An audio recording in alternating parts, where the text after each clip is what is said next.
Hey everyone, welcome to IQ tab. Now as you know, आज Sunday है, so आज के दिन कोई भी एडिटोरियल यहाँ पर हमारे द हिंदू के अंदर नहीं आता है, ठीक है। So will directly move on to the newspaper analysis for 6th of February. Now first of all let's understand कि आज हमें कौन कौन से न्यूज़ को डिस्कस करना है। देखिए, सबसे पहले we have to talk about delimitation. जो कमीशन होता है वो रिसेंटली JNK के अंदर बना था, और पिछले आप 2-3 महीनों से लगातार न्यूज़ सुन रहे होंगे कि JNK के अंदर जो डिलिमिटेशन कमीशन है वो कुछ चेंजेस करना चाहता है। तो एक्जैक्टली कौन कौन से चेंजेस यहाँ पे करना चाहता है और क्या होता है एक्चुअली ये पर्टिकुलर कमीशन, हम हर चीज को प्रॉपर्ली समझेंगे। Second will talk about Sariska tiger reserve, जो कि राजस्थान के अंदर प्रेजेंट है। वहां पे जो नंबर ऑफ टाइगर्स है वो अचानक से यहाँ पर इंक्रीज होने स्टार्ट हो गए हैं ओवर द इयर्स, एंड उसका जो सबसे बड़ा रीजन है that is the better habitat management. ठीक है, काफी अच्छे तरीके से हैबिटेट को मैनेज किया गया है, उसके कारण जो टाइगर की पॉपुलेशन वहां पे इंक्रीज हुई है। तो हम इसके बारे में समझेंगे कि एक्जैक्टली कौन कौन से स्टेप्स यहाँ पर लिए गए हैं। नाउ दिस पर्टिकुलर जो सेकंड टॉपिक है it is very important from mains point of view. Now mains के अंदर कभी कभी ऐसे क्वेश्चंस आते हैं कि what steps can be taken to conserve tigers, या फिर जो प्रोजेक्ट टाइगर है उसके लिए हम कौन से बेटर स्टेप्स ले सकते हैं। तो देखिए, ये सब कुछ ये कुछ स्टेट्स हैं जिन्होंने इस चीज के अंदर काफी ज्यादा अच्छा इनिशिएटिव लिया हुआ है। तो इन स्टेट्स के जो भी स्टेप्स इन्होंने लिए हुए हैं उसको हम अपने आंसर के अंदर इंक्लूड कर सकते हैं, स्पेशली सजेशन के पार्ट में, ठीक है, कि क्या क्या किया जा सकता है। Third we have to talk about earth Trojan asteroids. सबसे पहले हम समझेंगे एक्जैक्टली ट्रोजन एस्ट्रॉइड्स क्या होते हैं और एक्जैक्टली इसका कॉन्टेक्स्ट क्या है, क्यों ये न्यूज में है। And finally will talk about PM divine scheme. Now north eastern part के लिए जो स्पेशली जो कनेक्टिविटी का पार्ट है उसको इंक्रीज करने के लिए पर्टिकुलर स्कीम लॉन्च किया गया है। तो इसके स्कीम के अंदर एक्जैक्टली कौन कौन से फीचर्स हैं और किस स्टेट के ऊपर सबसे ज्यादा यहाँ पर फोकस किया गया है, हम हर चीज को प्रॉपर्ली समझेंगे। तो let's move on to the first topic that we have to talk about. It is about JNK के अंदर जो डिलिमिटेशन कमीशन अभी बनाया गया है उसने क्या क्या बात की है। देखिए, कॉन्टेक्स्ट ये है कि जो डिलिमिटेशन कमीशन जो JNK के अंदर बनाया गया है उसने रिसेंटली अपना एक रिपोर्ट दिया है। उसने ये बोला है कि काफी सारे कुछ सीट्स वगैरह को यहाँ पर डिलिमिटेट करना जरूरी है, मतलब कुछ चेंजेस करने यहाँ पर जरूरी है, ठीक है, रीड्रॉ करना जरूरी है। तो देखिए, हो सकता है कि आपको फर्स्ट लाइन समझना है कि एक्जैक्टली डिलिमिटेट करने का मतलब क्या होता है, उसको हम ओवर द आर्टिकल ये समझ जाएंगे, मतलब इस पर्टिकुलर न्यूज को मतलब जब ये खत्म होगा तब तक आपको ये चीज प्रॉपर्ली समझ आएगा। ना देखिए, सिंपल वर्ड्स में समझते हैं कि डिलिमिटेशन का मतलब क्या होता है। डिलिमिटेशन का सीधा सा मतलब है कि एक पर्टिकुलर जो स्टेट है उस स्टेट के अंदर कितने नंबर ऑफ लोकसभा के सीट्स होंगे और कितने number of state legislative assembly के सीट्स होंगे, इन सब चीजों की बाउंड्री डिसाइड करना, that is called as delimitation. मैं आपको छोटा सा एग्जांपल देता हूं। Just suppose this is a particular state, ठीक है, और मान लीजिए कि अभी एक इलेक्शन होता है, ठीक है, आज के दिन एक इलेक्शन होता है और इलेक्शन के दौरान पाए जाते हैं कि टोटल 100 लोग यहाँ पे रहते हैं। अब मान लीजिए कि यहाँ पे 100 लोग रहते हैं। अब हम क्या चाहते हैं, हम चाहते हैं कि जब भी इलेक्शन हो तो हर एक जो रीजन है, यानी कि जो स्टेट है, उसको ऐसे पार्ट्स में डिवाइड किया जाए कि हर एक रीजन के पास ऑलमोस्ट इक्वल पॉपुलेशन हो, ताकि जब वो आगे जाकर वोटिंग करने जाए तो सबका जो वोटिंग का वैल्यू हो सेम रहे। देखिए, मान लीजिए कि टोटल यहाँ पर 100 पीपल है और जस्ट सपोज इसको हम टोटल 10 पार्ट्स में डिवाइड कर देते हैं, ठीक है, 1 2 3 4 एंड 5, और इसको हम टोटल मान लीजिए 10 पार्ट में डिवाइड करते हैं, मतलब इसको हमने एक स्टेट को 10 पार्ट्स में डिलिमिटेट कर दिया, ठीक है, 10 पार्ट्स में डिवाइड कर दिया। अब मान लीजिए हमने क्या किया, हर एक पार्ट में डिवाइड करने के बाद हर एक की पॉपुलेशन यहाँ पर 10-10 हो गई, ठीक है, 10 पीपल जो है हर एक यहाँ पर रीजन के अंदर रहते हैं। अब क्या होगा, ये पर्टिकुलर रीजन जो है ये अपना वोटिंग करेगा अलग से, ठीक है, ये मतलब अपना अलग से करेगा, और सिमिलरली हर एक जो रीजन है उसका अपना अपना वोटिंग होगा, और फिर हर एक रीजन से यहां पर एक एक पर्सन आएंगे, ठीक है। तो दिस इज कॉल्ड एज कि नंबर ऑफ सीट्स कितनी होंगी। देखिए, ये एक्चुअली डिसाइड कर रहा है कितने नंबर ऑफ सीट्स हैं। जितने नंबर ऑफ सीट्स होते हैं उतने ही नंबर ऑफ डिलिमिटेड रीजन होते हैं एक पर्टिकुलर स्टेट के अंदर। आई होप आपको अब ये चीज प्रॉपर्ली समझ आ गई कि डिलिमिटेशन का सीधा सा मतलब क्या है। देखिए, सिंपल वर्ड्स में फिर से समझिए, डिलिमिटेशन का मतलब होता है कि एक स्टेट को इतने पार्ट्स में डिवाइड करना कि उसका पॉपुलेशन जो है ऑलमोस्ट इक्वली डिवाइड हो जाए, और सेकंड चीज, जितने नंबर ऑफ रीजन्स रहेंगे उतने ही नंबर ऑफ सीट उस पर्टिकुलर स्टेट से रहेंगे, ठीक है, लोकसभा के अंदर, और जो स्टेट लेजिस्लेटिव असेंबलीज या फिर काउंसिल है उनके लिए। उसको हम थोड़ा सा और डिटेल में समझेंगे अभी कुछ देर के अंदर। देखिए, जो रिसेंटली JNK के अंदर बात की गई है, आप जैसा जानते हैं कि लद्दाख एंड JNK 2 पार्ट में डिवाइड हो चुका है। अर्लियर ये पूरा JNK जो था वो सिंगल एक स्टेट हुआ करता था, बट इसका स्टेटहुड जो है उसको हटा करके इसको 2 डिफरेंट यूनियन टेरिटरीज के अंदर डिवाइड कर दिया गया। First was Ladakh and second was Jammu and Kashmir. Now always remember that Ladakh is much much much larger than Jammu and Kashmir, ठीक है, आपको ये चीज याद रखना है। मैपिंग पॉइंट ऑफ व्यू से आपको ध्यान रखना है कि जो इसका जो साइज है वो that is bigger than JNK। Now जो यहां पर कुछ चेंजेस किए गए हैं, this changes have been done entirely in Jammu and Kashmir, just remember, ठीक है। जो डिलिमिटेशन कमीशन बनाया गया है वो जम्मू एंड कश्मीर के लिए बनाया गया है, लद्दाख के लिए नहीं बनाया गया, इसलिए कोई भी सीट्स आपको जो चेंजेस होंगे लद्दाख के अंदर कोई भी चेंजेस नहीं होने वाले हैं, सिर्फ JNK के अंदर चेंजेस होंगे। यहां पर टोटल 7 न्यू सीट्स को यहां पर प्रपोज किया गया है, ठीक है, लास्ट मंथ प्रपोज किया गया था, बट अभी तक ऑब्वियसली इसको एक्सेप्ट नहीं किया गया है। आपको ये सीट्स याद नहीं करनी है, ठीक है, कौन कौन से सीट्स है आपको बिल्कुल याद नहीं करना है। द पॉइंट इज आपको 2 चीजें यहां पर ध्यान रखनी है, Ladakh is larger than JNK mapping point of view से, एंड सेकंड चीज कि जो जम्मू एंड कश्मीर है सिर्फ उसके अंदर यहां पर डिलिमिटेशन कमीशन को बनाया गया है, लद्दाख के अंदर फिलहाल के लिए नहीं बनाया गया, ठीक है। तो आई होप आप ये दोनों चीजें आपकी प्रॉपर्ली मतलब वो हो गई, क्लियर हो गई, ठीक है। और यहां पर आप समझ गए एक्जैक्टली डिलिमिटेशन क्या होता है, उसका मेन काम क्या होता है ना। आगे चलते हैं कि डिलिमिटेशन की जरूरत क्यों होती है। देखिए सबसे पहले जैसा हमने देखा कि एक इक्वल रिप्रेजेंटेशन होना बहुत जरूरी है। जैसे हम सेम अगर एग्जांपल देखते हैं, मान लीजिए हम सेम यहाँ पर ये वाला एग्जांपल देखते हैं, यहाँ पर 10-10 यहाँ पर हर एक में ऑलरेडी मतलब डिसाइड किया जा चुका था, तो उसके बाद फिर नेक्स्ट डिलिमिटेशन की जरूरत क्यों पड़ेगी? नेक्स्ट जरूरत पड़ेगी जब नेक्स्ट सेंसस होगा, यानी कि 10 सालों के बाद। मान लीजिए कि 10 सालों के बाद जब अगला सेंसस होता है तो मालूम चलता है कि कुछ इसमें से रीजन ऐसे हैं जहां पर पॉपुलेशन मतलब इंक्रीज हो गई है। मान लीजिए यहां पर 10 की जगह 12 हो गए हैं, ठीक है। मान लीजिए यहां पर 10 की जगह 16 हो चुके हैं, ठीक है। यहां पर मान लीजिए 10 की जगह 20 हो गए हैं और बाकी सब जगहों पर 10-10 ही है। जस्ट सपोज कैसा हो गया, तो आपको नहीं लगता कि यहां पर देखिए यहां पर 10 लोग मिलकर एक अपना सिंगल रिप्रेजेंटेटिव चूज करेंगे, राइट। यहां पर भी 10 लोग मिलकर अपना सिंगल रिप्रेजेंटेटिव चूज करेंगे। यहां पर देखिए 12 लोग मिलकर अपना एक रिप्रेजेंटेटिव चूज करेंगे और यहां पर 20 लोग मिलकर अपना एक रिप्रेजेंटेटिव चूज करेंगे। सो यहां पर देखिए आप पॉपुलेशन देख रहे हैं, पॉपुलेशन यहां पर मिसमैच करेगा। मतलब क्या है, एक रिप्रेजेंटेटिव यहां पर सिर्फ 10 लोगों को रिप्रेजेंट कर रहा है, बट एक रिप्रेजेंटेटिव यहां पर 20 लोग रिप्रेजेंट कर रहा है। सो ये सही नहीं होगा, राइट। इसी चीज को यहां पर मैच करने के लिए हमें हर 10 साल पे डिलिमिटेशन कमीशन को बनाना पड़ता है और हर 10 साल पे एक्चुअली डिलिमिटेशन करनी पड़ती है, ठीक है। सो पहला रीजन हो गया, फर्स्ट जो हमारा रीजन है दैट इज कि इक्वल रिप्रेजेंटेशन मिलना चाहिए हर एक पर्सन को, हर एक सेगमेंट ऑफ पॉपुलेशन को, इसलिए delimitation commission time to time बनाया जाता है। सेकंड चीज, ज्योग्राफिकल एरियाज को प्रॉपर्ली डिवाइड करना होता है ताकि उसका जो पॉपुलेशन का रेशियो है उसको डिवाइड कर सके। आई होप आपको पिछले जो एग्जांपल हमने दिया उससे प्रॉपर्ली समझ आ गया होगा। और जो थर्ड है the principle of one vote and one value, उसको प्रॉपर्ली फॉलो करने के लिए हम डिलिमिटेशन कमीशन को बार बार बनाते हैं, ठीक है। नाउ वेरी इंपॉर्टेंट थिंग जो आपके प्रीलिम्स के अंदर पूछा जा सकता है वो ये है कि डिलिमिटेशन कमीशन को बनाता कौन है? It is always appointed by the president of India. और ये प्रेसिडेंट ऑफ इंडिया जो है वो इलेक्शन कमीशन ऑफ इंडिया जो है मतलब पहले इलेक्शन कमीशन ऑफ इंडिया के साथ थोड़ी बातचीत करता है, उसके बाद अपॉइंट करता है। और जब एक बार डिलिमिटेशन कमीशन बन जाता है उसके बाद it works in collaboration with election commission of India. Just remember this, ठीक है। डिलिमिटेशन कमीशन ऑब्वियसली अकेले काम नहीं करेगा, बिकॉज देखिए इसका मेन काम ही ये है कि जब इलेक्शन नेक्स्ट इलेक्शन जब होगा तो उसमें किस पर्टिकुलर कॉन्स्टिट्यूएंसी से कितने बंदे वोट करेंगे ये चीज डिसाइड करना, राइट। मतलब कहां से कहां तक का एक ज्योग्राफिकल एरिया होगा वो डिसाइड करना। इसलिए जो डिलिमिटेशन कमीशन होता है वो हमेशा इलेक्शन कमीशन ऑफ इंडिया के साथ मिलकर काम करता है, बिकॉज दोनों का काम यहां पर सेम होता है कि फ्री एंड फेयर इलेक्शन करवाना। ना जो डिलिमिटेशन कमीशन होता है उसका कंपोजिशन देखते हैं कि एग्जैक्टली इस पर्टिकुलर कमीशन के अंदर कौन कौन मेंबर होगा।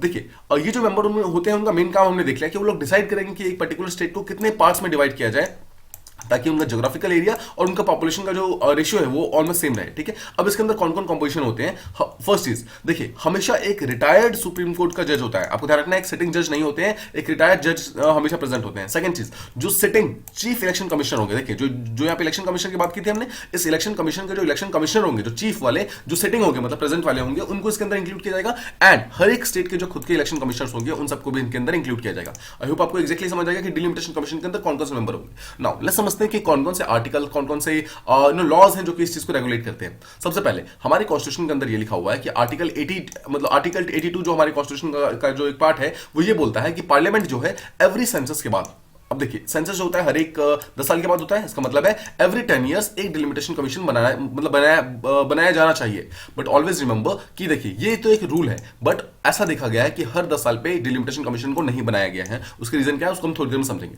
आप आई होप आप फर्स्ट चीज समझ गए कि आर्टिकल 82 ये बोलता है कि हर एक 10 साल के अंदर एक डिलिमिटेशन कमीशन बनेगा, मतलब न्यू कमीशन बनेगा। जब भी सेंसस होगा उसके बाद एक नया कमीशन बनेगा और फिर वो रीड्रॉ करेगा सारी की सारी बाउंड्रीज को। सेकंड चीज, आर्टिकल 170 ये बोलता है कि एवरी स्टेट जो है, हर स्टेट हर 10 साल के बाद अपना खुद का एक टेरिटोरियल कॉन्स्टिट्यूएंसी को डिसाइड करने के लिए अपना खुद का डिलिमिटेशन कमीशन बनाएगा। समझिए आर्टिकल 82 बोलता है कि पार्लियामेंट मतलब आर्टिकल 82 के थ्रू पार्लियामेंट को ये पावर दी गई है कि हर 10 साल के अंदर बनाना है। ये सेंट्रल लेवल के लिए, मतलब पार्लियामेंट लोकसभा एंड राज्यसभा की जो सीट्स होंगी, जो चुनाव होंगे, जो इलेक्शंस होंगे, उसको उस चीज को प्रॉपर्ली रेगुलेट करने के लिए। एंड जो आर्टिकल 170 है ये स्टेट्स के लिए, ठीक है। सो 82 एंड 170 में प्लीज आप कंफ्यूज मत होइएगा। 82 सेंटर के लिए, 170 स्टेट्स के लिए है। 82 ये पावर देता है कि आप सेंट्रल के लिए डिलिमिटेट कर सकते हो, मतलब जो डिफरेंट स्टेट्स हैं, और जो 170 है वो बोलता है कि आप स्टेट का जो इलेक्शन होगा उसके लिए आप डिलिमिटेट कर सकते हो, ठीक है ना।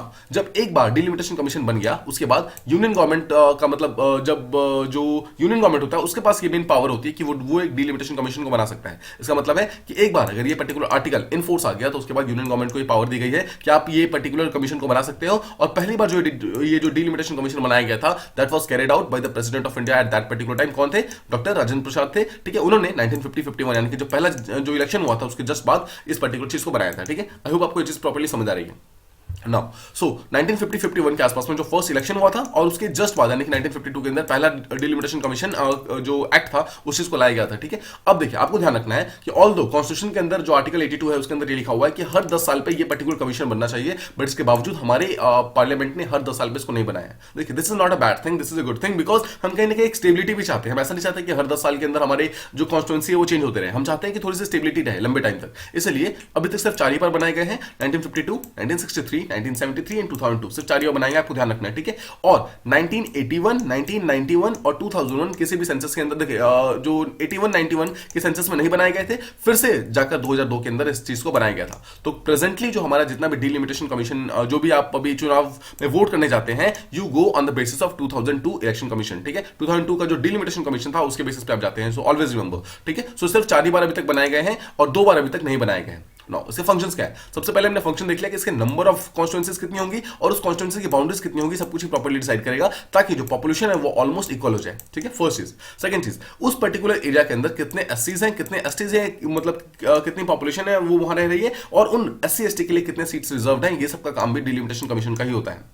थर्ड चीज, अगर किसी भी टाइप के पार्टीज के अंदर कोई भी डिफरेंस ऑफ ओपिनियन होता है तो इस डिलिमिटेशन कमीशन के अंदर ये बोला गया है कि opinion of the majority prevails. मान लीजिए कि 3 लोगों का यहाँ पर ये डिलिमिटेशन कमीशन होता है, वहां पर 2 लोग अगर कुछ और बोल रहे हैं, 1 लोग अगर कुछ और बोल रहा है, अगर ये डिफरेंस ऑफ ओपिनियन होता है तो जो भी चीज 2 लोग बोल रहे होंगे उस चीज को मान लिया जाएगा, ठीक है। Next is delimitation commission in India is a high power body. देखिए बहुत ही हाई पावर बॉडी होती है जिसका ऑर्डर जो है they have the force of law, यानी कि ये बिल्कुल एक लॉ की तरह होता है, कानून की तरह होता है। जो उन्होंने बोल दिया वो अपने आप में कानून होता है और इस चीज को आप कोर्ट के अंदर क्वेश्चन नहीं कर सकते, ठीक है। It can not be question in the court, so just remember कि इसका जुडिशियल रिव्यू पॉसिबल नहीं है। सो डिलिमिटेशन कमीशन ने अगर कोई पर्टिकुलर एक्ट बोला भी है उस चीज को रिव्यू नहीं किया जा सकता है। नाउ लेट्स जस्ट अंडरस्टैंड कि डिलिमिटेशन के साथ कुछ प्रॉब्लम्स क्या क्या है। पहली बात है, मान लीजिए देखिए जैसे हमने आप पीछे देखा था कि एक पर्टिकुलर एरिया जहां पर जो पॉपुलेशन अगर इंक्रीज हो रही है उसका मतलब क्या है, एक ही रिप्रेजेंटेटिव यहां पर ज्यादा नंबर ऑफ लोगों को वहां पर रिप्रेजेंट कर रहा है। तो इसका मतलब क्या हुआ कि अगर हम इस चीज को डिलिमिटेट करेंगे तो क्या होगा, ये 2 पार्ट में डिवाइड हो जाएगा, ठीक है। मतलब अगर मान लीजिए यहाँ पर 20 की पॉपुलेशन थी तो उसको हम 10-10 मतलब अगर डिवाइड करेंगे तो यहाँ पर इसको ब्रेक करके मतलब 20 वाले को ब्रेक करके 2 पार्ट में डिवाइड करना होगा डिलिमिटेशन के थ्रू, राइट। और हमें बेसिकली पॉपुलेशन को इक्वल करना होगा। तो यहां पर इसका मतलब क्या है, इसका मतलब यह है कि वो सारे के सारे स्टेट्स जो कि पॉपुलेशन कंट्रोल के ऊपर ध्यान नहीं देते हैं, मतलब जिनके लगातार पॉपुलेशन बढ़ रहे हैं, उनको इनडायरेक्टली ये फायदा हो रहा है कि उनको ज्यादा नंबर ऑफ सीट्स मिल रहे हैं पार्लियामेंट के अंदर, ठीक है। आई होप आप इस चीज को इनडायरेक्टली समझ पा रहे होंगे। सेकंड चीज, देखिए जितने भी साउथ के स्टेट्स हैं जिन्होंने अपनी फैमिली प्लानिंग जो भी ये सब चीजें हैं उनको बहुत ही प्रॉपरली उन्होंने प्लान किया है, प्रमोट किया है, उन सब चीजों ने मतलब, लेकिन इनका घाटा ये हो रहा है जितने भी साउथ के स्टेट है कि उनको नंबर ऑफ सीट्स काफी ज्यादा उनकी रिड्यूस हो गई है, उनकी नंबर ऑफ सीट्स इंक्रीज नहीं हो रही है। बट स्टेट्स लाइक यूपी हो गया, बिहार, उड़ीसा, एमपी, छत्तीसगढ़, झारखंड, ये सब स्टेट है जहां पर पॉपुलेशन बहुत ज्यादा है और पॉपुलेशन ज्यादा होने के कारण यहां पर ऑटोमेटिकली नंबर ऑफ सीट्स बढ़ जाती है। इसका मतलब क्या है, लोकसभा एंड राज्यसभा के इलेक्शन के अंदर इनका से बढ़ जाता है डिस्पाइट द फैक्ट कि ये उतनी ज्यादा डेवलप्ड स्टेट्स नहीं है, ठीक है। अब देखिए 2008 के अंदर ये बोला गया था कि जो डिलिमिटेशन किया जाएगा that was on the basis of 2001 census, ठीक है। उसी के लिए 2002 वाला लाया गया था। नाउ एक प्रॉब्लम ये हुई थी कि 2008 के अंदर जो हमने डिलिमिटेशन किया वो तो ऑल्दो हमने 2001 के सेंसस के बेसिस पे किया, बट जो हमारे टोटल नंबर ऑफ सीट्स थे that was still on the basis of 1971 के सेंसस।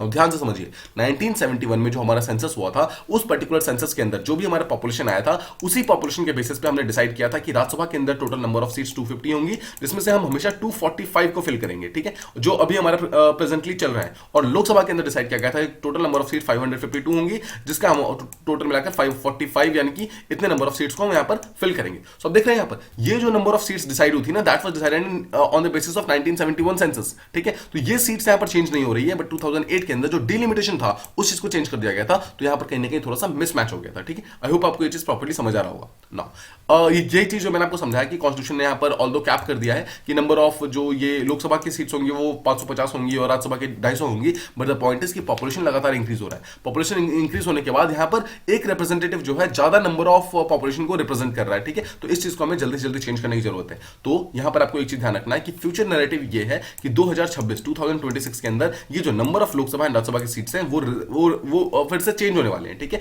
वो चीज यहां पर चेंज हो जाएंगे तो यहां पर कहीं ना कहीं ये चीज प्रपोजल के अंदर वापस आ जाएगी। आई होप आप ये चीज समझ गए। Alright, so let's move on to the next topic that we have to discuss. It is about जो सरिस्का टाइगर रिजर्व है उसके अंदर जो नंबर ऑफ टाइगर्स है वो अचानक से कुछ मतलब पिछले कुछ सालों से काफी ज्यादा इंक्रीज हो रहे हैं। नाउ समझते हैं, first of all Sariska tiger reserve कहां पर है? राजस्थान के अंदर। You must remember this particular thing. Rajasthan के अंदर एक अलवर मतलब एक अलवर पार्ट है, दिस अलवर जो है ये अरावली का पार्ट है, मतलब अरावली जो माउंटेन्स है उसी का पार्ट है, वहीं के अंदर ये सरिस्का टाइगर रिजर्व प्रेजेंट है। नाउ जस्ट रिमेंबर कि जो सरिस्का टाइगर रिजर्व है उसके अंदर जो टाइगर नंबर ऑफ टाइगर का जो पॉपुलेशन इंक्रीज हुआ है that is because of better habitat management for tigers. मतलब टाइगर्स के लिए जो उनका हैबिटेट होता है, देखिए फर्स्ट ऑफ ऑल हैबिटेट क्या होता है? हैबिटेट इज अ प्लेस, एक नेचुरल प्लेस जहां पर एक पर्टिकुलर एनिमल प्रॉपर्ली सर्वाइव कर सकता है, ठीक है। तो इस हैबिटेट को प्रॉपर्ली मैनेज किया गया है इस पर्टिकुलर टाइगर रिजर्व के अंदर, उसी कारण की पॉपुलेशन यहां पे इंक्रीज हुई है और रिसेंटली इनकी पॉपुलेशन इंक्रीज होकर 25 तक पहुंच चुकी है, ठीक है। उस चीज के लिए जो दो मेन काम किए गए हैं उसको हम देखिए, आगे हम बहुत ही डीप में समझेंगे इसको, बट फिलहाल शॉर्ट में समझिए कि इस चीज के लिए जो टाइगर के लिए जो हैबिटेट मैनेजमेंट किया गया उसमें सबसे बड़ा प्रॉब्लम था वाटर का, ठीक है। मतलब इनको पीने के लिए पानी नहीं मिलता था, उसके लिए बहुत सारे वाटर होल्स बनाए गए हैं, ठीक है। और बहुत सारे यहाँ पर जो उंगुलेट्स वगैरह थे, उंगुलेट्स क्या होते हैं? उंगुलेट्स एक टाइप का प्रे बेस होते हैं, ठीक है। प्रे बेस यानी कि बहुत सारे जो डिफरेंट एनिमल्स होते हैं उन्हें उंगुलेट्स बोला जाता है, जैसे डियर्स हो गया, जेब्रास हो गए, और ठीक है वेट मैं आपको शो करता हूं। देखिए ये पर्टिकुलर एनिमल्स देखिए, जितने भी एनिमल्स हैं ना ये सब के सब animals they are called as ungulates. ये एक्चुअली आप सिंपल वर्ड में समझ सकते हो, ये शिकार होते हैं शेर का, ठीक है। ये शिकार होते हैं शेर का, जैसे देखिए जिराफ हो गया, ठीक है, ये याक हो गया यानी कि बुल हो गया, कैमल्स हो गए, ये पिग्स हो गए, ठीक है, जो एंटीलोप्स होते हैं वो हो गए, वेल्स हो गए, ये सब वो एनिमल्स है जो कि एक्चुअली शेर का शिकार होते हैं, दे आर कॉल्ड एज उंगुलेट्स, ठीक है। अब उंगुलेट्स उनको इसलिए नहीं बोला जाता बिकॉज वो शेर का शिकार होते हैं, but they are actually a part of a group called as ungulates, और इन उंगुलेट्स पे बेसिकली ये जो शेर होता है वो डायरेक्टली अटैक करता है, ठीक है। So just remember this particular thing. Now इसके अलावा जो राजस्थान का जो फॉरेस्ट एडमिनिस्ट्रेशन है उन्होंने एक स्टेप ये भी लिया है कि उन्होंने उस टाइगर रिजर्व यानी कि सरिस्का टाइगर रिजर्व के अंदर एक खुद का एक बफर जोन खोल दिया है, एक एडिशनल रूट खोल दिया है जिसके थ्रू जो टूरिस्ट वगैरह है वो आकर उस एनिमल को देख सकते हैं, लेकिन इस पर्टिकुलर रूट से इन एनिमल को कोई भी डिस्टर्बेंस यहाँ पर नहीं होगी, ठीक है। आई होप आपको बेसिक चीजें समझ आ गई। ये जो रूट खोला है इस रूट का नाम है बावा लिवारी route. Now just remember this thing at the back of your mind कि बारा लिवारी रूट जो है ये सरिस्का टाइगर रिजर्व के अंदर प्रेजेंट है, स्पेशली राजस्थान के अंदर प्रेजेंट है। नॉर्मली आपसे बारा लिवारी के बारे में कोई नहीं पूछना चाहिए, ठीक है, नॉर्मली यूपीएससी नहीं पूछता है, बट स्टिल आप यूपीएससी को मतलब यूपीएससी थोड़ा सा हट के क्वेश्चन पूछ सकता है कभी कभी। So we won't we can't actually decide कि यूपीएससी क्या पूछेगा क्या नहीं पूछेगा। सो देखिए बारा लिवारी आपको बस इस तरीके से ध्यान रखना है कि सरिस्का टाइगर रिजर्व जो कि राजस्थान के अंदर प्रेजेंट है उसका एक छोटा सा पार्ट है, ठीक है। So just remember this particular thing. Alright, अब जब ये बारा लिवारी बनाया गया है उसके कारण जो मेन कोर एरिया है जो सरिस्का का जो कोर, देखिए सब समझिए कोर एरिया क्या होता है। मान लीजिए कि एक फॉरेस्ट है, ठीक है। अब इस पूरे के पूरे फॉरेस्ट में वाइल्ड लाइफ नहीं घूमती है, ठीक है। वाइल्ड लाइफ जो होती है ना बहुत ही बेसिक पार्ट में घूमती है, उस पर्टिकुलर जो वाइल्ड लाइफ सेंचुरी है उसके बीच में घूमती है, मतलब जहां पर ट्रीज सबसे ज्यादा वो होते हैं, घने होते हैं, ठीक है। तो इस पर्टिकुलर पार्ट को कहते हैं कोर एरिया, ठीक है, जहां पर सबसे ज्यादा एनिमल्स रहते हैं उस एरिया को कहा जाता है कोर एरिया। तो इस कोर एरिया को बहुत ज्यादा प्रेशर, मतलब जो उसके ऊपर जो प्रेशर इंक्रीज हो गया था उसको रिड्यूस कर दिया गया है बिकॉज ये रूट ओपन कर दिया गया है। तो जितने भी टूरिस्ट वगैरह है वो इसी रूट के, मतलब देखिए ये साइड वाला रूट खोला गया है, इस साइड रूट से बेसिकली ये टूरिस्ट जा सकते हैं, टाइगर्स को देख सकते हैं और बाहर निकल सकते हैं। अभी तक ये रूट जो था वो बीच से जाया करता था, ठीक है। तो ये बीच रूट होने के कारण क्या होता था, बहुत सारे टाइगर्स और डिफरेंट एनिमल्स यहाँ पे डिस्टर्ब होते थे। इन सब के डिस्टर्बेंस को बचाने के लिए यहाँ पर ये एडिशनल रूट खोला गया है। सेकंड चीज, एक प्राइवेट बैंक है, ठीक है, यहाँ पर जो खुद का राजस्थान का एक लोकल बैंक है जिसने अपने कॉर्पोरेट सोशल रिस्पांसिबिलिटी, आपने सीएसआर का चीज सुना होगा ना। देखिए सिंपल वर्ड में समझिए सीएसआर क्या होता है। सीएसआर का मतलब ये है कि कोई भी प्राइवेट बॉडी अगर कोई भी प्रॉफिट कमा रही है तो उसको अपने प्रॉफिट का 2%, ठीक है, देखिए अपने 3 साल के एवरेज प्रॉफिट का 2% उसको हर साल देना होता है किसी न किसी सोशल रिस्पॉन्सिबिलिटी के लिए, मतलब सामाजिक काम के लिए देना होता है। तो इसी काम के लिए क्या किया है इस पर्टिकुलर प्राइवेट बैंक ने अपने सीएसआर के थ्रू कुछ पैसे यहां पर प्रोवाइड किए हैं इस पर्टिकुलर सरिस्का टाइगर रिजर्व को, जिसके थ्रू जो ग्रासलैंड्स है यहां पर उसको काफी ज्यादा डेवलप किया गया है। अर्दन बर्न्स बनाए गए हैं, वाटर होल्स वगैरह ये सब बनाए गए हैं 10 डिफरेंट लोकेशंस पे। नाउ लेट्स अंडरस्टैंड कि अर्दन बर्न्स क्या होते हैं, वाटर होल्स क्या होते हैं, एग्जैक्टली होते क्या हैं। देखिए सिंपल वर्ड्स में समझिए, this is called as earthen burn. Earthen burn ये एक ऐसा प्लेस होता है देखिए जिसके अंदर पानी को रिजर्व किया जाता है, मतलब जैसे बारिश होती है तो बारिश होने के कारण जो पानी इकट्ठा हो जाता है वो पानी बाहर ना निकल जाए, इसलिए उसको क्या होता है इसको मतलब मिट्टी से पत्थर से इन सबको बंद बना दिया जाता है, मतलब टाइप का बांध बना दिया जाता है ताकि पानी यहाँ पर स्टोर हो और एनिमल्स जो है वो जाके डायरेक्टली इस पर्टिकुलर जगह पे पानी पी सके, ठीक है। ये आप समझ गए अर्दन बर्न्स क्या होता है। Second is called as water holes. देखिए वाटर होल्स अगेन ऐसा ही कंसेप्ट होता है, ऐसे एरिया के अंदर जहां पर वाटर्स प्रेजेंट नहीं होते हैं उस एरिया के अंदर एक छोटा सा गड्ढा खोद करके उसके अंदर पानी डाला जाता है artificially, that is called as a water hole, ठीक है। आई होप आप ये दोनों चीजें प्रॉपर्ली समझ गए कि वाटर होल्स क्या होते हैं और अंदर बर्ड्स क्या होते हैं। ये दोनों ही चीजें यहाँ पर सरिस्का टाइगर रिजर्व के अंदर काफी सारी बनाई गई हैं ताकि जो शेर वगैरह है या फिर जो जितने भी डिफरेंट टाइप के एनिमल्स वहां पे रहते हैं उनको प्रॉपर्ली पानी वगैरह मिल सके। नाउ जो ये सरिस्का टाइगर रिजर्व है, it is spread across almost 1000 square kilometre area से ज्यादा में ये फैला हुआ है, जहां पर 2008 के अंदर जो रणथंभौर नेशनल पार्क है, देखिए ध्यान समझिए, जो रणथंभौर नेशनल पार्क है वो भी राजस्थान के अंदर प्रेजेंट है। नाउ रणथंभौर के अंदर काफी सारे टाइगर्स ऑलरेडी प्रेजेंट है, ठीक है। और देखिए अब रणथंभौर के अंदर भी यहाँ पर जो टाइगर्स है वो प्रेजेंट है, और जो यहाँ पर ये वाला सरिस्का टाइगर रिजर्व है इसके अंदर भी यहाँ पर टाइगर्स प्रेजेंट थे, बट सरिस्का वाले जितने भी टाइगर्स थे वो कहीं ना कहीं एक्सटिंक्ट होने स्टार्ट हो गए, मतलब वो लोग मर गए थे, ठीक है। उसके कारण रणथंभौर टाइगर रिजर्व से काफी सारे टाइगर्स को सरिस्का टाइगर रिजर्व के अंदर वो किया गया था, ठीक है, रीलोकेट किया गया था। Just see this particular map very very carefully. Now ये राजस्थान के जितने भी वाइल्ड लाइफ सेंचुरी है सबको शो करता है। Now just see northern part में यहाँ पर सरिस्का टाइगर रिजर्व है, ठीक है, this is also called as Sariska wildlife sanctuary. और इसी के नीचे अगर देखें, देखिए सेम लैटिट्यूड पे अगर आप देखेंगे, this is called as Ranthambore, ठीक है। रणथंभौर में क्या है, Ranthambore this is also a tiger reserve, यहाँ पर भी बहुत सारे टाइगर्स एंटीलोप्स ये सब पाए जाते हैं, तो रणथंभौर से काफी सारे टाइगर्स को यहाँ पर रीलोकेट किया गया था। Now, इसके अलावा देखिए सरिस्का और रणथंभौर तो यहाँ पर न्यूज में है, बट इसके अलावा यू मस्ट नो कि एग्जैक्टली कौन कौन सा जो टाइगर रिजर्व है वो कौन कौन से इंपॉर्टेंट है, कौन कौन से इंपॉर्टेंट नहीं है, ठीक है। सो देखिए ताल चप्पर जो है, सरिस्का, भरतपुर, क्योलाडो, ठीक है, गजनीर, कुंभलगढ़, माउंट आबू, दारा, रामसागर, ये जितने भी टाइगर रिजर्व हैं ये सबके सब राजस्थान के अंदर प्रेजेंट है। यू मस्ट नो कि कौन कौन से टाइगर रिजर्व किस स्टेट के अंदर प्रेजेंट है। इसके अलावा आपको याद होगा कुछ दिनों पहले यूपीएससी है राष्ट्रीय क्वेश्चन कि इनमें से कौन सा स्टेट ऐसा है या फिर कौन सा प्लेस ऐसा है जो कि दिल्ली के साथ सेम लॉन्गिट्यूड के अंदर प्रेजेंट है, मतलब तो you must see the map through that particular thing. देखिए यहां पर दिल्ली प्रेजेंट है, ठीक है, so just see this particular thing कि कौन कौन से यहां पर टाइगर रिजर्व है, कौन कौन से प्लेसेस हैं जो कि दिल्ली के साथ सेम लॉन्गिट्यूड के अंदर प्रेजेंट होते हैं, ठीक है। सो आप देख सकते हैं यहां पर सरिस्का जो है कहीं ना कहीं सेम लॉन्गिट्यूड के आसपास में आता है, ठीक है, not exactly the same longitude but उसके आसपास में आता है, ठीक है। फिर रामसागर, भरतपुर, क्योलाडो, देखिए ये जो अगर आप जब भी आप लॉन्गिट्यूड देखेंगे ना, don't see a single line, just see a kind of patch, इस तरह का देखिए, मतलब इस पर्टिकुलर एरिया के अंदर कोई भी अगर टाइगर रिजर्व आ रहे हैं ना, वो सबके सब यहाँ पर कहीं ना कहीं सेम लॉन्गिट्यूड के अंदर कहे जाएंगे, ठीक है। तो आई होप आपको ये चीज प्रॉपर्ली समझ आ गई। अब एक तो यहाँ पर 2008 के अंदर रणथंभौर टाइगर रिजर्व से यहाँ पर कुछ टाइगर्स को रिलोकेट किया गया था सरिस्का टाइगर रिजर्व के अंदर, और इसके अलावा यहाँ पर कुछ यहाँ पर टाइगर्स को यहाँ पर रिलोकेट किया गया था पन्ना टाइगर रिजर्व जो कि एमपी के अंदर प्रेजेंट है। इसका मतलब क्या है, रणथंभौर से कुछ टाइगर्स को निकाल के यहां पर भेजा गया था, ठीक है, सरिस्का के अंदर, और कुछ टाइगर्स को निकाल के यहां पर पन्ना टाइगर रिजर्व के अंदर भेजा गया था। तो just remember these two things कि सरिस्का के अंदर जो पॉपुलेशन था वो ज्यादा डिक्लाइन हो गया था, उसी को फिर से यहां पर इंक्रीज करने के लिए टाइगर को रिलोकेट किया गया था, ठीक है, उनको वहां पर इंक्रीज किया गया था। नाउ यहां पर इसके अलावा 23 मोटरसाइकिल्स यहां पर भेजे गए हैं, और बोला गया है कि टाइगर्स के मूवमेंट को यहां पर प्रॉपर्ली रिलोकेट करने के लिए, प्रॉपर्ली ट्रैक करने के लिए पर्टिकुलर मोटरसाइकिल्स यहां पर यूज किए जाएंगे, ठीक है। अब देखिए फाइनली जो फॉरेस्ट के यहां पर जो कमिटीज है वो ये बोल रही है कि ये जितने भी स्टेप्स लिए गए हैं वो एक्चुअली एक टाइप का इंश्योर करते हैं कि एक बैलेंस रहना चाहिए between the prey and the predator, मतलब शिकार और शिकारी के बीच में एक प्रॉपर बैलेंस रहना चाहिए, ताकि अगर टाइगर्स वहां पर है, देखिए टाइगर्स का फूड क्या होता है, टाइगर्स का फूड है उंगुलेट्स, ठीक है, वो उंगुलेट्स जो है वहां पर प्रेजेंट होने चाहिए। तो आपको टाइगर के हैबिटेट के साथ साथ में यहाँ पर उंगुलेट्स जितने भी यानी डियर्स वगैरह जो है, फिर जो बाकी एनिमल्स हैं उनके हैबिटेट का भी ध्यान रखना पड़ेगा, बिकॉज ये लोग यहाँ पर रहेंगे तभी तो टाइगर्स इनको खाएंगे और टाइगर्स को जिंदा रहेंगे, राइट। तो इसीलिए उंगुलेट्स को बचाने के लिए यहाँ पर बहुत सारा ग्रासलैंड को हैबिटेट्स को यहाँ पर बनाया गया है, बहुत सारे ऐसे जो ड्राई पैचेस ऑफ लैंड थे इन सब को ड्राइस को हटाया गया है, यहाँ पर फॉरेस्टेशन की गई है,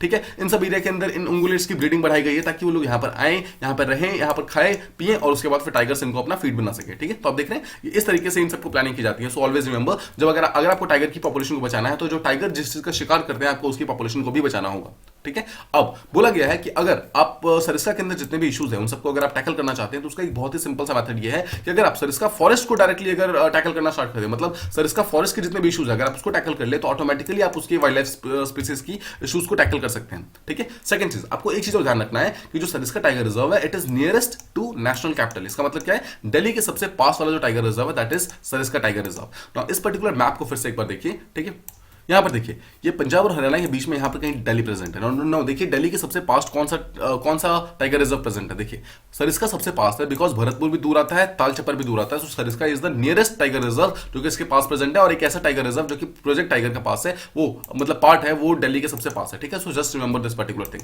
ओके। इसके अलावा अगर हम कुछ फैक्चुअल इन्फॉर्मेशन जो ये सरिस्का टाइगर रिजर्व है उसके बारे में देखते हैं। फर्स्ट चीज तो हमने स्टार्टिंग में देख ली कि राजस्थान के अंदर जो अलवर डिस्ट्रिक्ट वहां पर प्रेजेंट है। सेकंड चीज अरावली हिल्स के अंदर प्रेजेंट है। थर्ड चीज इसके अंदर फ्लोरा और फौना और काफी ज्यादा डिटेल और बहुत ही ज्यादा रिच है, और यहां पर आपको ध्यान रखना है रॉयल बंगाल टाइगर्स भी पाए जाते हैं, ठीक है। और royal Bengal tiger are the specialities of Sundarban delta of West Bengal, but इसके अलावा ये यहां पर सरिस्का टाइगर रिजर्व यानी कि राजस्थान के अंदर भी पाए जाते हैं, ठीक है। इसके अलावा देखिए लेपर्ड्स हो गए, nilgai, sambar, chital, Indian peafowl, ठीक है, फिर क्रेस्टेड सर्पेंट ईगल्स हो गए, फिर sandgrouse, golden backed woodpeckers, ये सारे के सारे एनिमल्स एंड बर्ड्स भी यहाँ पे पाए जाते हैं। But again you don't need to remember all this. देखिए जब भी आपको एक पर्टिकुलर प्लेस पे आपको इतने सारे बहुत सारे एनिमल्स एनिमल्स का नाम मिले ना, तो you don't have to remember all the names, you just need to see कि एग्जैक्टली कौन सा जो एनिमल है वो इंडिया के किस पार्ट के अंदर रहता है। जस्ट आप इतना देखिए अगर आप लेपर्ड्स को देखेंगे तो आपने एक चीज देखा है, यहाँ पर टाइगर ऑलरेडी राजस्थान के अंदर प्रेजेंट है। जैसे हमने देखिए रणथंबोर नेशनल पार्क के बारे में बात की, सर इसका टाइगर रिजर्व के बारे में बात की, इसका मतलब टाइगर्स यहाँ पे ऑलरेडी प्रेजेंट है, बट इसके साथ में लेपर्ड्स भी यहाँ पर मिल रहे हैं, ठीक है, राजस्थान के अंदर। सेकंड चीज देखिए,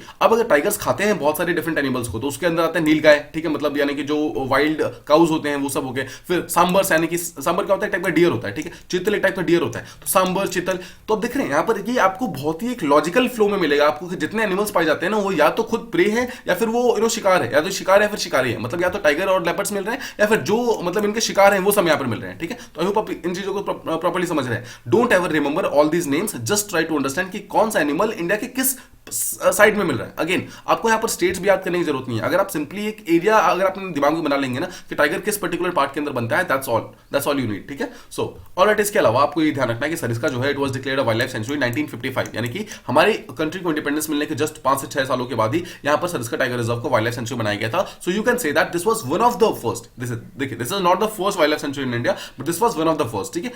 अर्लीस्ट जो वाइल्ड लाइफ सेंचुरी थी उनमें से एक था।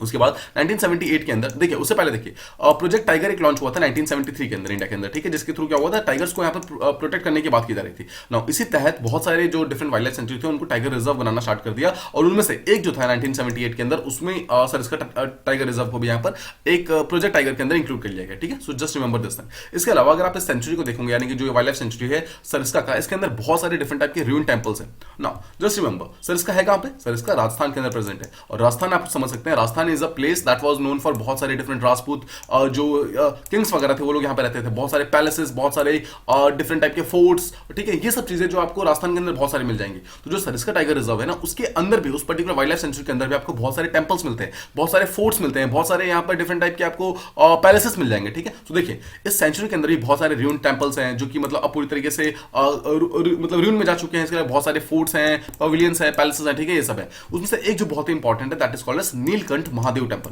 Now always remember Neelkanth Mahadev temple is present in Alwar, that is in Rajasthan, और यही वो प्लेस है जहां पर एक्चुअली ये पर्टिकुलर चीज प्रेजेंट थी। देखिए दिस इज द टेंपल जहां पर नीलकंठ महादेव टेंपल है। Now just let me tell you a very interesting fact about this particular temple. Now देखिए ये राजस्थान अलवर का ये वही वाला पार्ट है जहां पर माना जाता है कि भगवान शिव ने वो जो जहर का पूरा प्याला पिया था ना, आपने सुना होगा कहानी, जो समुद्र मंथन के थ्रू जो बहुत सारी डिफरेंट चीजें निकली थी, उसके अंदर एक विष यानी कि जो जहर था, यानी कि जो पॉइजन था, पॉइजन निकला था उस पर्टिकुलर समुद्र के अंदर से। सो जो भगवान शिव ही एक्चुअली ऑफर्ड कि मैं ये सारा का सारा पॉइजन को पी लूंगा। सो this is the same place. Now this is the place, यानी कि ये जो नीलकंठ महादेव टेंपल है राजस्थान के अंदर, दिस इज द प्लेस जहां पर एक्चुअली उन्होंने वो पर्टिकुलर मतलब विष का प्याला पिया था, ठीक है। सो जस्ट रिमेंबर, इसी चीज के लिए टेंपल काफी ज्यादा फेमस है।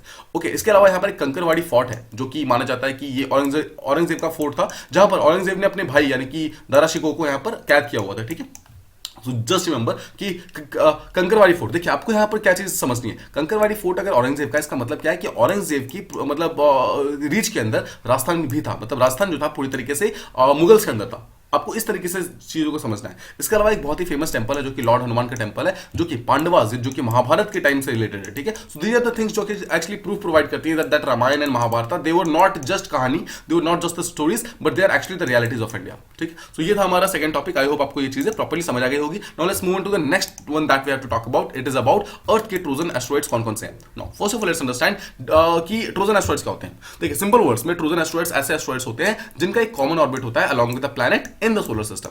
मैं आपको एक सिंपल वर्ड में समझाता हूं। मान लीजिए कि ये सन है, ठीक है, ओके। अब सन के आसपास जस्ट सपोज ये एक मान लीजिए अर्थ है, ठीक है, अर्थ घूम रहा है। नाउ अर्थ का एक अपना सिंपल ऑर्बिट है, राइट। अर्थ हमेशा इसी ऑर्बिट के अंदर घूमता रहता है। नाउ जस्ट सपोज इस अर्थ के साथ साथ में एक बड़ा सा एस्ट्रॉइड भी है, ठीक है, एक बड़ा सा पत्थर है जो भी सन के आसपास सेम ऑर्बिट के अंदर चक्कर लगा रहा है। वो कभी भी अर्थ के साथ कॉन्टेक्ट में नहीं आता है, ठीक है, वो बस अपना घूमता रहता है, ठीक है। This is called as a Trojan asteroid. I hope आप इस चीज को समझ गए प्रॉपर्ली कि ये एक ऐसा एस्ट्रॉइड है जो कि एक प्लैनेट के साथ, किसी भी प्लैनेट के साथ हो सकता है, एक कॉमन ऑर्बिट के अंदर हो, अलॉन्ग मतलब अराउंड द स्टार, एक स्टार के आसपास में एक कॉमन ऑर्बिट के अंदर घूम रहा है। तो ये रॉक्स होते हैं बेसिकली। एस्ट्रॉइड्स होते क्या है, एक टाइप के रॉक्स होते हैं, ये सेम स्टार के रॉक्स होते हैं ऑफ दैट मतलब कि सेम ऑर्बिट के अंदर घूमते हैं, जो कि जिस ऑर्बिट के अंदर वो प्लैनेट घूम रहा होता है, और सेम स्टार के आसपास घूमते हैं। जैसे हमारा स्टार कौन सा है, सन, तो सन के आसपास हम लोग घूमते रहते हैं। अभी तक देखिए, अब न्यूज ये है कि अभी तक अर्थ के आसपास सिर्फ एक ही ट्रोजन एस्ट्रॉइड पाया गया था, दैट वाज फाउंड इन 2010, और इसका पूरा नाम जो था that was called as 2010 TK7, ठीक है। So just remember this particular thing. But अभी रिसेंटली न्यूज ये है कि एक और ट्रोजन एस्ट्रॉइड अभी रिसेंटली अर्थ के ऑर्बिट के अंदर मिला है, जिसका नाम है 2020 XL5। ठीक है। तो जस्ट आप उसको याद रखिएगा कि 2020 XL5 एंड 2010 TK7 ये दोनों क्या है, ये दोनों अर्थ के ट्रोजन एस्ट्रॉइड्स हैं।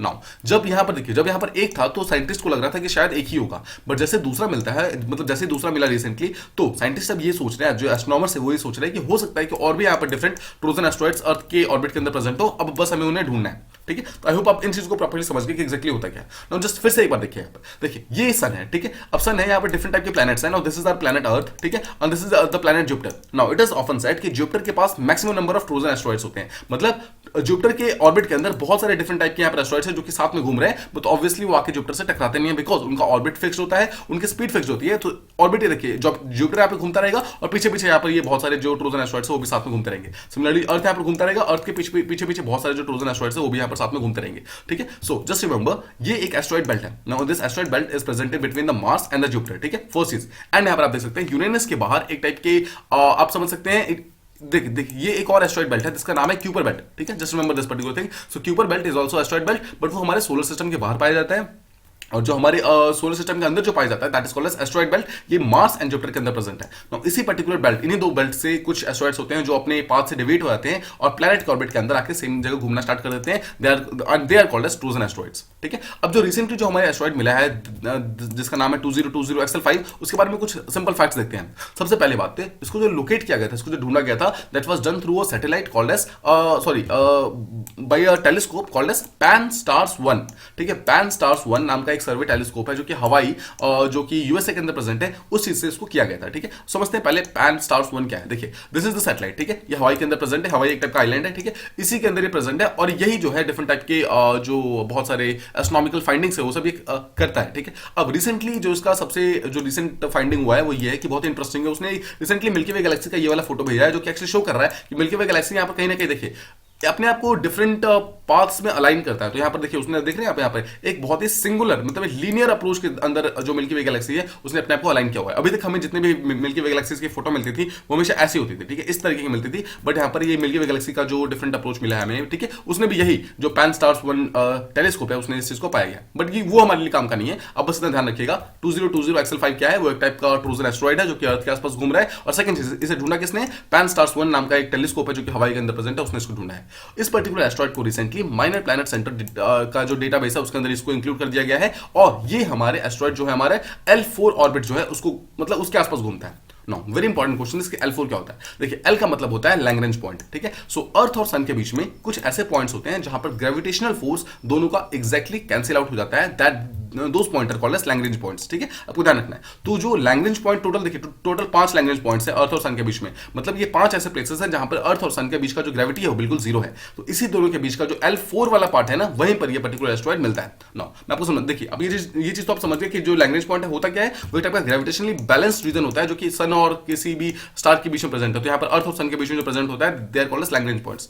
नाउ इस पर्टिकुलर इमेज को ध्यान से देखिए। देखिए ये सन है हमारा, दिस इज अर्थ। ठीक है। अगर आप अर्थ से सन की तरफ जाना चाहते हैं तो आप ये चीज तो जानते हैं कि हमारे जितने भी हेवनली बॉडीज है, सन हो, अर्थ हो या फिर कोई भी डिफरेंट बॉडीज हो, सबके सब एक उनके पास प्रॉपर्टी है दैट इज ग्रेविटी, मतलब हर चीज को अपनी तरफ खींचते हैं। ठीक है। ग्रेविटी। नाउ अगर सन के पास ग्रेविटी है इसका मतलब है हर चीज को अपनी तरफ खींचता है इंक्लूडिंग अर्थ, बट अर्थ उस पर्टिकुलर सन की तरफ क्यों नहीं जाता है? बिकॉज हम यहाँ पर एक सिंगल एक ऑर्बिट के अंदर घूम रहे हैं, और सेकंड चीज अर्थ जो है काउंटर एक फोर्स एग्जर्ट करता है जो कि अर्थ को बाहर की तरफ खींचती है। ठीक है। तो इस तरीके से सन और मून के बीच का जो काउंटर मतलब दोनों का जो फोर्सेस है एग्जैक्टली इस पर्टिकुलर पोजीशन के ऊपर वो कैंसिल आउट हो जाते हैं और जीरो हो जाते हैं। ठीक है। इसलिए अर्थ अपना इस पर्टिकुलर ऑर्बिट के अंदर प्रॉपर्ली फॉलो कर पाता है, घूम पाता है। नाउ अब देखिए कोई भी चीज अगर अर्थ से बाहर जाएगी तो उसे अर्थ अपनी तरफ खींचेगा और सन उसे अपनी तरफ खींचेगा। ठीक है। अब इन्हीं दोनों का जो बैलेंस आउट होता है ना, तो एक एग्जैक्टली टोटल 5 हमें ऐसे पॉइंट्स मिले हुए हैं जिस पॉइंट्स पर आकर उन दोनों का जो टोटल जो ग्रेविटेशन फोर्स है वो एग्जैक्टली कैंसिल आउट हो जाता है और जीरो हो जाता है, और उस पर्टिकुलर प्लेस पे उस पर्टिकुलर लोकेशन पे एक्चुअली उस पर्टिकुलर पार्टिकल के ऊपर कोई भी फोर्स नहीं लगता है, ना ही सन की तरफ से ना ही अर्थ की तरफ से। नाउ इस चीज को ध्यान से समझिए। हमारे अर्थ और सन के बीच में टोटल यहां पर 5 ऐसे L पॉइंट्स हैं। First is called as L1, ठीक है, जो अर्थ और सन के बीच में प्रेजेंट है। देन वी हैव L2 जो कि अर्थ और मून की तरफ है। देखिए आप देख रहे हैं मून इस तरफ है, तो मून की तरफ यहां पर जाता है जो कि सन के ऑपोजिट साइड में है। थर्ड हमारा सन के ऑपोजिट साइड में है, फोर्थ हमारा सन के ऊपर की साइड में, और फिफ्थ हमारा सन के नीचे की साइड में है। फिर से देखिए अर्थ और सन के बीच में पहला है। ठीक है। तो जो L1 है वो अर्थ और सन के बीच में है। सेकंड चीज L2 जो है वो अर्थ के ऑपोजिट में है, मतलब कि सन के ऑपोजिट में है, ठीक है। अर्थ जो 3 है और जो L3 है वो एक्चुअली सन के ऑपोजिट में जाता है, 4 सन के ऊपर है, 5 जो है सन के नीचे है, ठीक है। आई होप आपको ये चीज प्रॉपर्ली याद रहेगी कि एक्जैक्टली कौन सा एल पॉइंट कहां पर है। नाउ इसके अलावा मिशन लूसी एक लॉन्च किया गया है, जो कि नासा ने लॉन्च किया था कुछ सालों पहले, कि जुपिटर का जो ट्रोजन एस्ट्रॉइड्स है, देखिए पीछे मैंने आपको समझाया कि हर एक प्लेनेट के अपने खुद के ट्रोजन एस्ट्रॉइड्स हो सकते हैं। सिमिलरली जो जुपिटर का ट्रोजन एस्ट्रॉइड्स है, मतलब कि ऐसे एस्ट्रॉइड जो कि जुपिटर के साथ सिंगल एक अपने एक ऑर्बिट के अंदर घूमते जा रहे हैं, उस पर्टिकुलर चीज को प्रॉपर्ली एक्सप्लोर करने के लिए, फाइंड आउट करने के लिए नासा ने एक मिशन लॉन्च किया, that is called as mission Lucy, ठीक है। अब इसका मेन काम यह है कि वो उस पर्टिकुलर एस्ट्रॉइड के ऊपर जाएगा और उसको प्रॉपर्ली अंडरस्टैंड करेगा कि एक्जैक्टली उसकी मास क्या है, डेंसिटी क्या है, किस मटेरियल से वो बना हुआ है।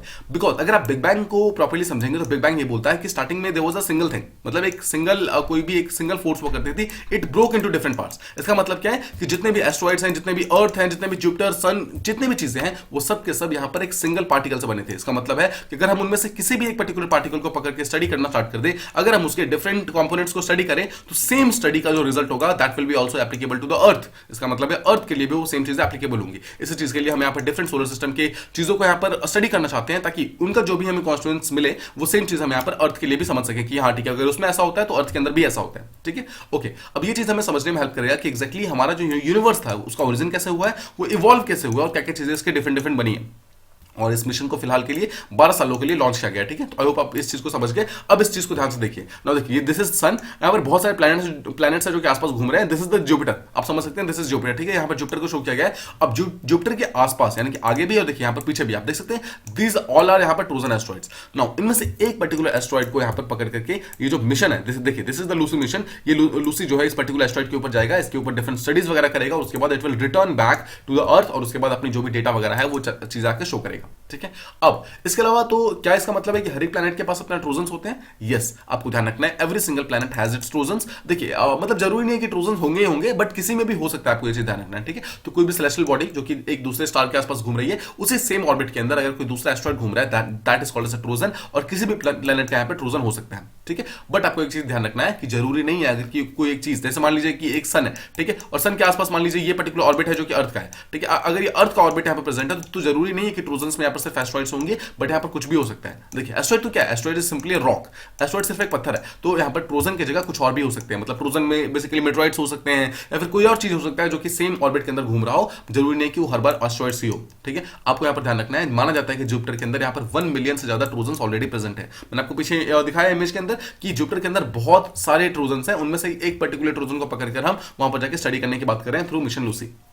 इसके अलावा मार्स जो है उसके अंदर सिर्फ 9 ट्रोजन्स हैं। देखिए जैसा हमने देखा, अर्थ के पास अभी टोटल मिला के 2 ट्रोजन्स हो गए, यूरेनस के पास 2 हैं, नेपच्यून के पास टोटल 28 है। So just remember these things, आपको हर एक इसका याद नहीं करना है, you just need to remember कि जुपिटर के पास मैक्सिमम है, एंड सेकंड अर्थ के पास अब 2 हो चुके हैं, ठीक है। और अर्थ के पास 2 ट्रोजन एस्ट्रॉइड्स हो चुके हैं, ठीक है। अब एक और कंसेप्ट यहां पर आता है, that is called as Trojan moons. Now Trojan moons क्या होते हैं? देखिए अभी तक हम जैसा समझ रहे थे, अभी तक हम ट्रोजन समझ रहे थे कि अगर ये सन है और सन के आसपास में अगर अर्थ ऑर्बिट कर रहा है, तो सेम अर्थ के ऑर्बिट के अंदर अगर डिफरेंट एस्ट्रॉइड्स होते हैं, they will be called as Trojan asteroids. But अगर सोचिए अर्थ के आसपास में मून भी तो ऑर्बिट कर रहा है ना, ठीक है, मून भी अर्थ के आसपास घूम रहा है। सोचिए अगर कोई एक पर्टिकुलर एस्ट्रॉइड आकर अर्थ के आसपास चक्कर लगाना स्टार्ट करते हैं just like the moon, they will be called as Trojan moons. Simple शब्दों में यह है कि अगर हमारे या फिर किसी भी एक पर्टिकुलर प्लैनेट के आसपास में एक एस्ट्रॉइड आकर उस प्लैनेट के चक्कर लगाने स्टार्ट कर दे, that will be called as a Trojan moon, because that acts just like the moons, ठीक है। आई होप आप इस चीज को प्रॉपर्ली समझ गए कि अब देखिए माना जाता है कि सैटर्न के अंदर बहुत सारे ट्रोजन मून्स हैं और ज्यादा जो बाकी प्लैनेट्स है उसके अंदर भी ज्यादा ट्रोजन मून्स नहीं पाए गए हैं।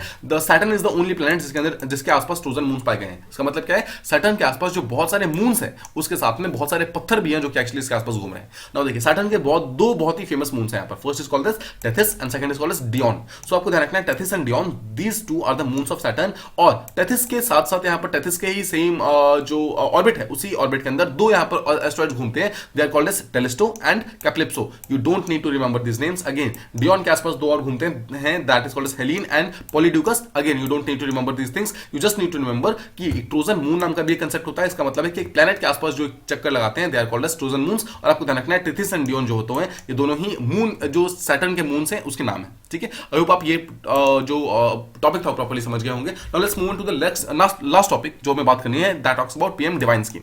Now first of all PM DevINE scheme क्या है? देखिए रिसेंटली बजट के अंदर इस चीज को इंक्लूड किया गया है, जहां पर ये बोला गया कि पीएम डिवाइन स्कीम को प्रपोज किया गया है, ठीक है, जिसके अंदर टोटल 1500 करोड़ रुपए लगाए जाएंगे। और इसका फुल फॉर्म देखिए, अब डिवाइन को समझिए क्या है। डिवाइन का सीधा सा मतलब है प्रधानमंत्री, ठीक है, यानी कि prime ministers development initiative for north east, simple words में, ठीक है। So it is a development initiative for north eastern states के लिए इसको डेवलप करने की बात की जा रही है। तो इस स्कीम के अंदर अब बहुत सारे इंफ्रास्ट्रक्चर डेवलपमेंट किया जाएगा, बहुत सारा नीड बेस्ड सोशल डेवलपमेंट किया जाएगा, ठीक है, मतलब सामाजिक डेवलपमेंट भी किया जाएगा। नाउ इसके अंदर एक मिजोरम के अंदर, देखिए मिजोरम जो एक स्टेट है उसके अंदर एक बैम्बू लिंक्ड रोड्स की बात की जा रही है। इस रोड्स के बारे में हम थोड़ी देर में समझेंगे, बट जस्ट रिमेंबर कि एग्जैक्टली ये क्या होते हैं। ऑलराइट, देखिए बैम्बू लिंक रोड होते क्या है? बैम्बू लिंक रोड आपको ध्यान रखना सिर्फ और सिर्फ मिजोरम के लिए बात की जा रही है, हर एक स्टेट के अंदर यहां पर इसके बारे में बात नहीं की जा रही है। सेकंड चीज, ये एक ऐसे रोड्स होंगे जो कि बैम्बूस को ट्रांसपोर्ट करने में हेल्प करेंगे।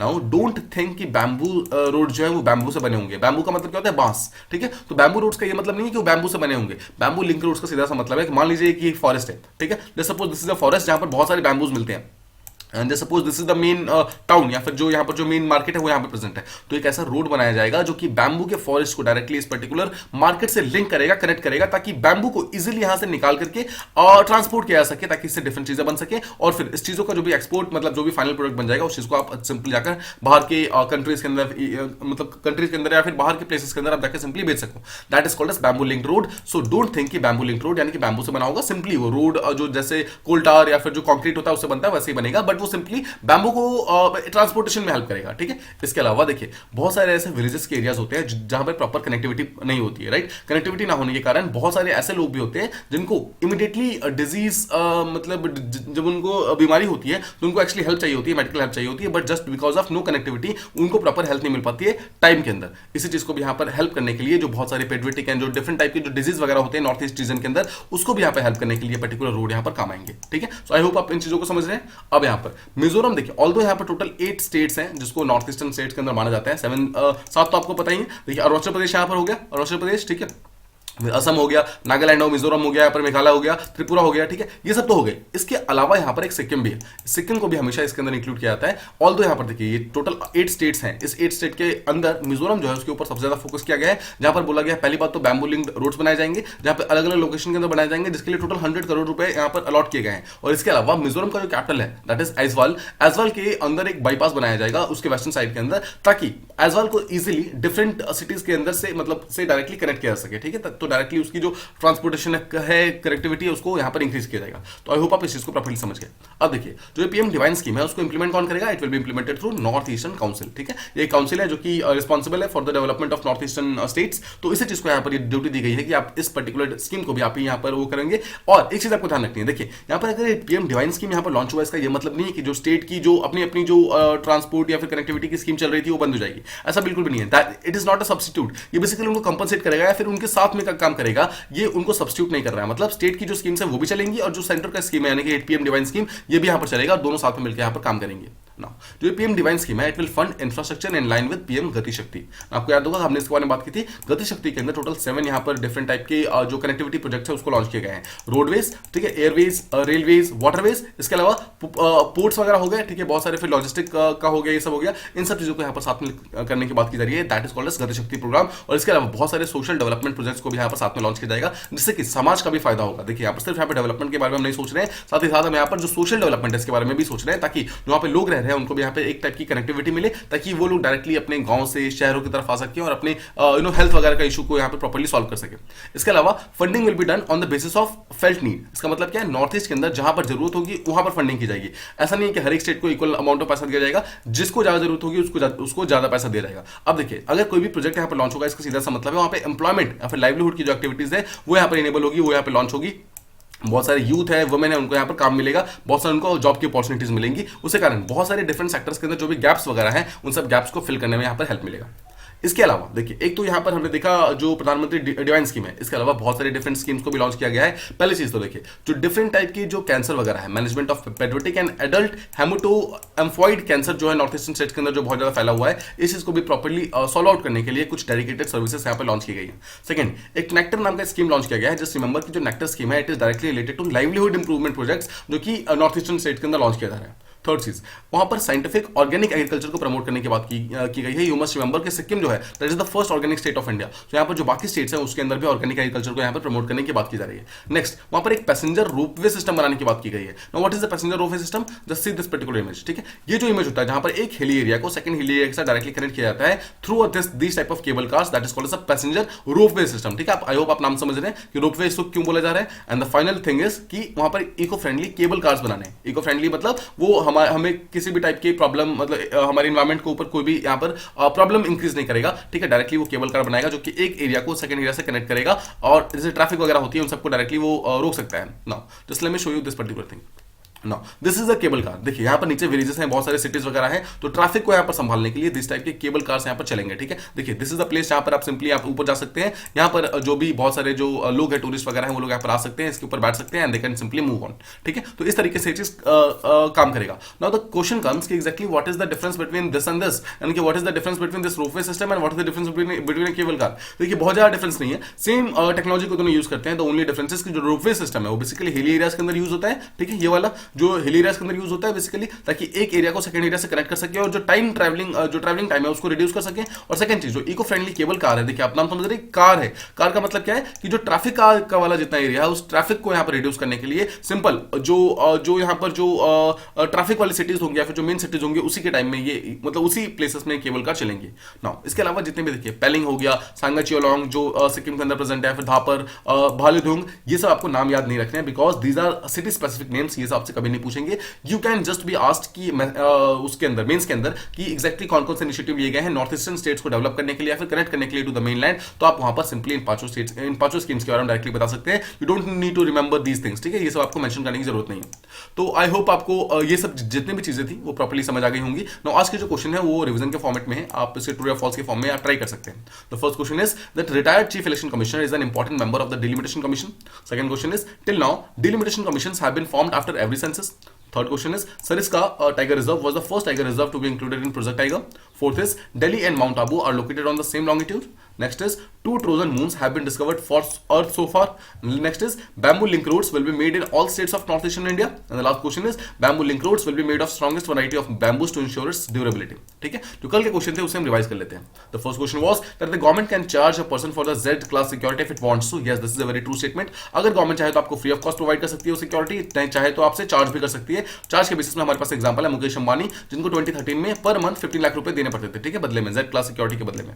सेकंड इज मुद्रा सरलोवा floating power plant is the first such plant in India. Now this is the wrong statement. कल हमने बात की थी कि बहुत सारे floating power plant already West Bengal के अंदर, केरला के अंदर प्रेजेंट है, so this is not the first one. Third is कि Koch Rajbanshi and Rabha they are the tribal languages of people living in Assam. No, this is a wrong statement. ये दोनों ट्राइब्स के name है, ट्राइबल लैंग्वेजेस के नेम्स नहीं है, ठीक है, आपको ध्यान रखना है. नेक्स्ट इज कि golden langurs are well known for the property of changing colours with the environment. Yes, this is a true statement. आपको याद होगा हमने कल इसके बारे में बात की थी. गोल्डन लंगूर्स अपने एनवायरमेंट के हिसाब से अपने कलर को चेंज कर सकते हैं ताकि अपने आप को कैमोफ्लेज कर सके, मतलब अपने आप को बचा सके, छिपा सके. अगर वो ट्री के बिल्कुल ऊपर वाले पार्ट में रहते हैं जिसके लीव्स के कलर हल्का सा गोल्डन कलर है तो वो खुद को गोल्डन कलर में रखते हैं, और चाहे तो वो ग्रीन कलर के हल्का सा ग्रीनिश कलर भी अपने आप को चेंज कर सकते हैं. नेक्स्ट इज कि food grains for the mid day meal scheme is issued by the states while it is funded by the centre. Yes, this is very true statement. आपको ध्यान रखना है कि ऑल्दो पैसा जो है सारे का सारा, जो खाना है सारे का सारा वो स्टेट्स इशू करती है, बट उसका पैसा सारे का सारा सेंट्रल गवर्नमेंट प्रोवाइड करती है. And the last question was that millets are one of the agriculture crops that can survive changing climatic conditions. Yes, this is very true statement. Millets are one of the most important crops और इसे smart crops बोला जाता है because it can survive the climatic change. ठीक है, सो ये थे हमारे सारे क्वेश्चंस एंड जितने भी जो टॉपिक्स थे. आई होप आपको सारे टॉपिक्स एंड क्वेश्चन प्रॉपर्ली समझ आ गए होंगे. If you like the video please do like, share and subscribe, and thank you so much for listening.